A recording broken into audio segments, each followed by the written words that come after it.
আজকে আমার গার্ডেনে গেস্ট আসছে একজন, সেও কি গাড়ির শোরুমের মালিক। সে আসছে আমার গার্ডেন দেখতে, ও খুব পছন্দ করে, তাই গাছ থেকে ক্ষীরা উঠে আবাদত খেতে দিল তাকে। এই হলো আমার ফুল গাছ, চমৎকার সব ফুল ফুটে আছে। আর এই ফুল দেখলে আমার মন ভরে যায়।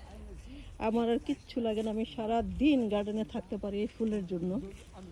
যত রকমের কাজ হোক ফুল গাছের জন্য আমি সব করতে পারি। এক একটা গেন্দা ফুল কি ফুটছে, কত বড় বড় গেন্দা ফুল ফুটছে।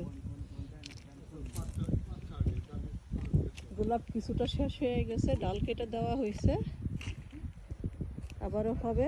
এই হচ্ছে ডালিয়া, ডালিয়াও ফুটতেছে, ডালিয়ার কলি এসে গেছে অনেক কলি। Okay choose, Tschüss, danke, ciao. চল।